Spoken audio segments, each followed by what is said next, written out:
പുലിപ്പല്ല് കേസിൽ റാപ്പർ വേടനെ തൃശൂരിലെ ജുവലറിയിലും വീട്ടിലും എത്തിച്ച് തെളിവെടുപ്പ് നടത്തുകയാണ് വനവകുപ്പ്. പുലിപ്പല്ല് വെള്ളിയിൽ പൊതിഞ്ഞു നൽകിയ വിയൂരിലെ ജുവലറിയിൽ എത്തിച്ചാണ് തെളിവെടുത്തത്. യഥാർത്ഥ പുലിപ്പല്ലാണെന്ന് അറിഞ്ഞല്ല ലോക്കറ്റ് കെട്ടി നൽകിയത് എന്നാണ് ജുവലറി ഉടമ സന്തോഷ് കുമാർ പറയുന്നത്. വീട്ടുകാരോട് ചോദ്യങ്ങൾ ചോദിച്ചു ബുദ്ധിമുട്ടിക്കരുതെന്നായിരുന്നു വീട്ടിലെ തെളിവെടുപ്പിന് ശേഷമുള്ള റാപ്പർ വേടന്റെ പ്രതികരണം.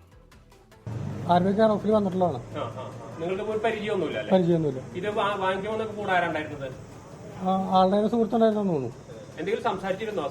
ഇല്ല, ആളെനിക്ക് വേണ്ടാന്നൊന്നും ഇൻട്രൊഡ്യൂസ് ചെയ്തിട്ടുണ്ടായിരുന്നില്ല. എനിക്ക് മനസ്സിലായിട്ടുണ്ടായിരുന്നില്ല. പിന്നീടാണ് ആള് ട്രെൻഡിങ് ആയപ്പോഴാണ് നമുക്ക് ആളാണെന്ന് മനസ്സിലായത്. നമുക്കത് മനസ്സിലായിട്ടുണ്ടായിരുന്നില്ല. നമുക്ക് കല്ല് കെട്ടാൻ പറഞ്ഞിട്ട് കൊണ്ടുവന്നിട്ടുണ്ടായിരുന്നു. വേടന് പുലിപ്പല്ല് നൽകിയ രഞ്ജിത്തിനെ കേന്ദ്രീകരിച്ച് വനംവകുപ്പ് അന്വേഷണം ഊർജിതമാക്കിയിട്ടുണ്ട്. സൂരജ് സജി തൃശ്ശൂരിൽ നിന്ന് വിവരങ്ങൾ നൽകാനുണ്ട്. സൂരജ്, ഇന്ന് തൃശ്ശൂരിലെ ജുവല്ലറിയിൽ അതോടൊപ്പം തന്നെ സമീപ പ്രദേശങ്ങളിലൊക്കെയാണല്ലോ വേടനെ കൊണ്ടുവന്ന് ഈ തെളിവെടുപ്പ് നടത്തിയിരിക്കുന്നത്. എന്താണ് വനംവകുപ്പിന് ഈ തെളിവെടുപ്പിൽ മനസ്സിലാക്കാൻ കഴിഞ്ഞിട്ടുള്ളത്? വേടൻ പറയുന്നത് പോലെ ഒരു തമിഴ്നാട് സ്വദേശി സമ്മാനിച്ചതാണ് ഈ പുലിപ്പല്ല് കെട്ടിയ മാലയെങ്കിൽ അയാളിലേക്ക് അന്വേഷണം തുടങ്ങിയിട്ടുണ്ടോ?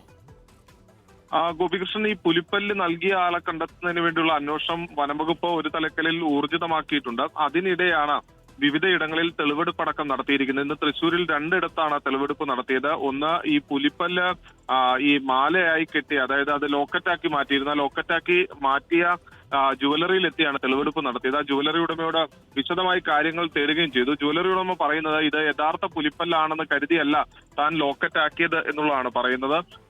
മറിച്ച് ഇത് മറ്റെന്തെങ്കിലും വസ്തുവായിരിക്കാം, യഥാർത്ഥമല്ല എന്ന് കരുതി അത് ചെയ്യുന്നു. ഇതിനുശേഷം വേടനും മറ്റൊരാളും എത്തിയാണ് ഇത് ഇവിടെ നിന്ന് വാങ്ങുന്നത്. ആ സമയത്തും വേടനാണ് ഇതെന്ന് തനിക്ക് തിരിച്ചറിയാൻ സാധിച്ചിരുന്നില്ല. മകനാണ് വേടനാണ് ഇതെന്ന് പറഞ്ഞ് പരിചയപ്പെടുത്തുന്നത്.